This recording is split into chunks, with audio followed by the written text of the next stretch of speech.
What's up YouTube, Mellow Matt here. I know this is a week later than the set, but due to how manic it's actually been, this is the first chance I've actually had to sit down and actually work on this. So we are finally here for the set 6 early lists. So I do want to stress that these are example lists. You do not have to copy them. These are not going to be perfect meta decks. These are my interpretations of how I would likely run them. I do also want to stipulate that as of this set, I'm not going to be covering every single line, because otherwise I will be sitting here for over an hour discussing all the ride lines. So what I'm doing is more covering those that have got an impactful presence in this set. So the lines we are going to be covering today is Nirvana Jheva, Sagara. We're going to be covering Bruce, and we are covering Greedon. We are covering the heroes with Dianos, and we are covering Orpheus Regis. Alongside that, we've got Youth Burke and Hex Orb, and finishing up, we have got Leonon. I've saved Stoicheia with Zorga and Magnolia for next set, because that is more than likely where they're getting their heavy support. So obviously, we had Leonon taking up 3 waves of support this set. Bastion, again, same. Youth Burke took all 3 triple S slots. So that's going to be likely saved for next set. And we've also got, I'll say Eugene support, but we don't know what they're doing with Eugene at this point. And Jeweled, it was best to save him for his next set, because that's where he's getting his heavy focus support with his new grade 3. So, we're going to start off with Nirvana. And as you can see from the Nirvana list over here, it's just a basic, simple one of, here's the prayer dragons, here's the crossover dresses, have some trick stars, and triggers. That's literally all you've got the space for. We have gone for the power gaining one that works with the Garou Virina, and we've gone for the prayer dragon that's, when you crossover dress it, Cat Blast 1, draw 2, ditch 1. Isn't too bad for this one, for the fact obviously we have got Bill's Virina, when what you can do is, when you crossover dress using the draw 2, ditch 1, draw 2, ditch 1 prayer dragon with Bill's Virina, you can do the draw 2, ditch 1 first, and then if you discard a crossover dress, Bill's Virina can then pick that back up again, making it no cost whatsoever. Obviously, Nirvana Jheva does actually help quite nicely now, because it turns the ±0 it used to be now into a +1, because it grabs both a prayer dragon and a trick star. You do have to be careful, obviously, because you do only get access to 1 copy of trick star for free. The rest you have to actually dig for. You can include the promo that came out in the monthly Bush Road for the Japanese side. English side, we are being told it's coming soon, but we've got no date as of yet. But to do that, you then have to cut into your Virinas or your Prayer Dragons, which does increase the inconsistency of the deck. I've gone for only 3 trick stars due to said lack of space. You could more likely cut a Bramari Virina to increase it to 4, but down to player preference. All in all, it's looking very strong out the gate because of Garou Virina with the 2-card Battle Door effect, but we'll have to wait and see how it goes with the meta. Next one up on the list is Above Sagara. Now, Above Sagara didn't get much this set in terms of support, mainly being the grade 2, which is when you call something from the drop zone in Cat Blast 1, call it back from the drop zone as well. But the main reason of her update is she very much does appreciate the promo here. Now, what the promo does is, if you've got 2 sealed Blaze Maidens, on your board, including herself, you can then choose 1 Trick Star or Trick Moon from your deck and send it straight to your drop zone. So obviously, with sealed with Bath Sagara being a Blaze Maiden, she counts for the second one, meaning turn 3 onwards, it is once per turn, Soul Blast 1 mill Trick Moon.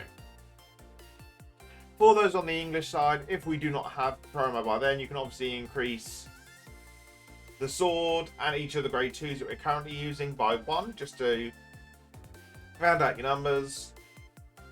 But that's only if we don't have the promo by then. All in all, Barcelona didn't change much, but it's enough to actually be an interesting talking point, especially with the new grade 2. Next up on our list is the bad boy Bruce. Now Bruce, with his new wave support in Julian, means we're actually going back to some more Persona ride focused, because he's very much aggro turn 3, creating a board. So having Leonard alongside him to have that skill online is really nice as well. We've got Megan for that extra bit of pressure, and Hellblast Full Dive being the card that it is still a very strong unit. We have got Protobulb as well for the extra bit of manipulating our field back to the hand to create the empty slots for Julian and Leonard to abuse. And all in all, really fun deck. It's going to see a lot of play. Obviously not so much on the Japanese side because they've never been fans of Bruce, but it's something very nice to hold up for the English side. And then rounding out Dark States, we do have Greedon. Now Greedon got some very interesting support in this set. We've got a new grade 2 and a new grade 1 to play around with. We'll start off with the grade 1 first, because obviously it is the more instrumental card. And this is when it's moved to soul, if you haven't countercharged this turn, you can countercharge 1, which is a very key thing that we were very much needing for this deck. On top of that, we have got the thing of when something's called by a card effect, you are giving out plus 5,000 power. So obviously this combos off nicely with the Keenans, the Mukas, and the Rubatsus, just to give that extra bit of 5,000 power. But it does require you to be on 4 damage. But that's been Greedon's thing for a while now with the Boshukus. The other grade 2 that I've added, however, is a very interesting one of when this attacks whilst unboosted, if you can choose up to 4 Desired Devils from your drop zone and return them back to your deck. And if you return 4, you then choose this unit and it gets 10,000 power. So nice little bit of deck recursion for the deck, which is why we're now actually able to run draws, because obviously putting down 4 cards every turn to eat up and get Vanguard restands, we do need that extra bit of draw power. Yes, we've got Bubetsu, but we don't have the space to run much in terms of Bubetsus, so having the extra bit of draw power does help out quite a bit. All in all, Greedon's looking to be very, very interesting with this new set. Now he's got his counter charge and can actually utilise some more fun stuff, but we'll have to wait and see how the results actually hold up for him.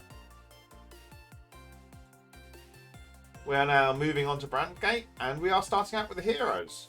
So the Heroes, this is their first introductory set, so obviously they've not got much in terms of variety for support.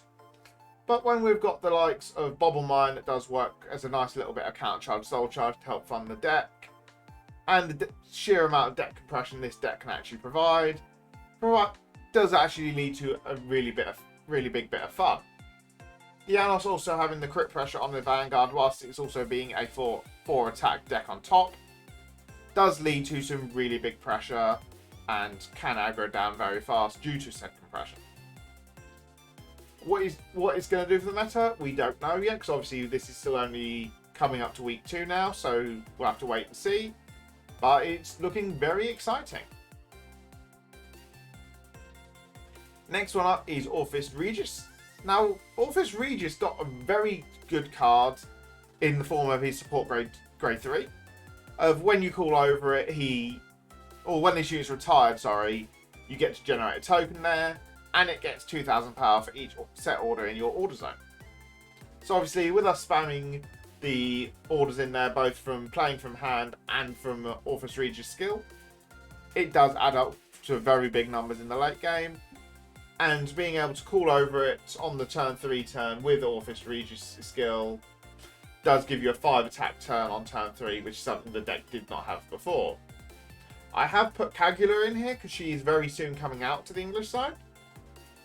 And just an extra bit of token spamming is always going to be nice. We have still got Destil Jade in here for the fact of now with the new grade 3, we have got extra ways to make tokens, meaning him getting a double restand does become a lot more viable.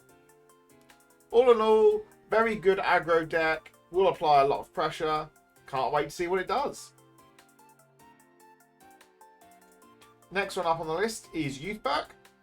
Now Youthberg's a bit of an interesting one because obviously it's not the most rounded deck at the moment, due to the fact obviously Keter Sanctuary up until recently has all been very heavy grade 3s or specific for Hex Orb support.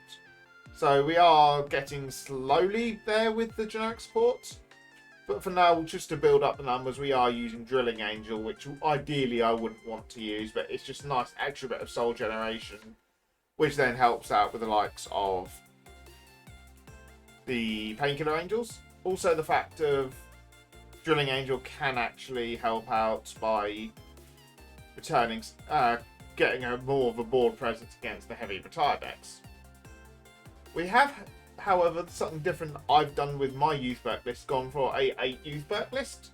This is more due to the fact of when you ride up into one of the Revel forms, you can then ride back down into the trial deck version, which then has the 2 different paths of you being able to Persona Ride, because obviously this deck very much does rely on the Persona Ride to get the full powers out of the Dust. Not Gust. Zest, that's the one. Zest only gains the crit if you've Persona Ride that turn.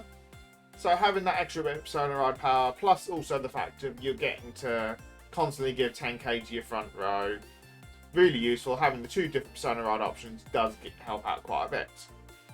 The only downside is obviously the deck doesn't actually physically plus. So for now we are forced to run draw triggers. Hopefully further down the line we do see a bit more plus out of the deck. But what most people are expecting is with set 7 we are going to get a 3rd Revel form. So hopefully that will then improve the consistency of the deck, along with some double rares and rare support to actually bulk the deck out a bit better. Alright, next up we have got Hex Orb. Our Hex Orb got a really nice bit of support in both double rares, and even promo as well. And the promo is going to be coming out roughly around the time that we get the set 6 on the English side. So it is definitely worth discussing here as well. So to start off with the promo. The promo was a very nice card in the forms of... Oops, I've lost it. Give me 2 seconds. Control F. Sorceress.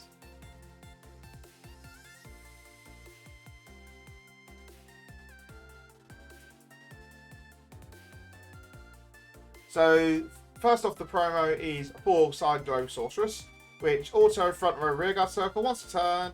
When this unit is charged by the ability of your Grade 3 or greater Vanguard with Sorcerer in its card name, you can Soul Blast 2 and Counter Charge 1. And then if this unit's power is also increased or decreased by a trigger ability this turn, you then get to draw 1 card on top of it. So this is the first actual plus the Hex Orb's been actually able to gain, which is really good. But then combining that, we've also got Octaray on top of that, which then, when it's placed, if you've got a Grade 3 or greater Vanguard with Sorceress, you can Cat Blast 1, look at the top 2, stack them how you want, on top or bottom. Look at the top 2 cards, choose up to 2 cards from among them, add them to your hand, put the rest on top of your deck.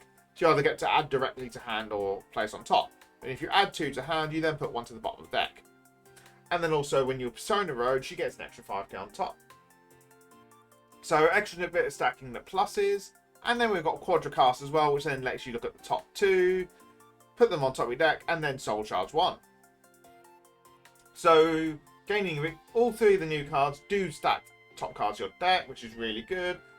Providing Soul Charge on top, really nice. Does make the deck very less reliant on actually having the Persona Ride now, which is a very solid plus for the deck.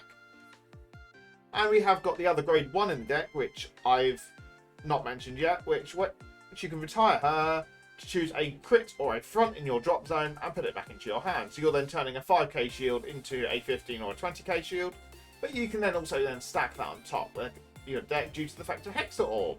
So you're then utilising a lot of pressure with the deck. I have gone for the on attack Grade 2 that discards to let you stack the top deck. You can change this with Alwayn, which is on place and gives you more power to your rear guards, but that comes down to personal preference again. All in all, Hex Orb seems to have got a really nice buff and support, and it'll be interesting to see how much it actually impacts the meta.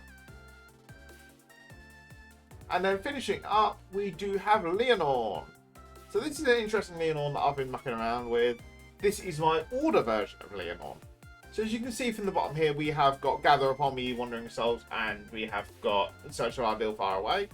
Ideal Far Away is really nice because you can select one of the units that's on either the column sides, and it then gets two lots of the actual two uses of the Ideal Far Away boost power, because you get the 5k when your Vanguard's attacking, and then it's then gaining 15k total when the rearguard it's boosting is attacking. So being able to utilise that really nicely. We have got Seabreeze Abduction alongside that to then recur our orders. And then we've obviously got Biaria in here as well for extra soul charge, because we do run through our soul quite quickly with this deck. On top of that, because we are running the Ice Order package, I have decided to put Roving Prison Dragons in the deck. Yes, you won't get both effects out of it, but the ability to gain the critical on the rear guards provides them actually being pressure, not just the Vanguard, so your opponent has to think about what do they want to guard, what do they not want to guard. Because obviously on top of that, yes, he's only going to be 15k Persona Ride, but then when you've got massive boosters behind it due to the fact of Ideal Far Away, along with the fact of triggers on top, does actually provide some really big numbers. All in all, Leonor's not seen much yet in terms of presence on the Japanese side. People are playing it, but it's not getting the results, but that might be more down to people still playing around with lists. So it's going to be interesting to see how well this holds out. So that is all the lists we have got this time. I am going to be getting some more games with some of these decks because I am actually really enjoying Leonor mucking around at the moment. And I do want to actually get a bit more playtesting in with Hex Orb, because Hex Orb's looking very interesting. We have also got the lyrical decks also being tested currently. We've just had two of the new ride lights announced this week, which I'll then be discussing those over the next few weeks as well, because those are very spicy as well. But that is all for this video. If you haven't done so already, please do like, comment, subscribe. It very much does help the channel. And I'll catch you guys in the next video. Bye bye.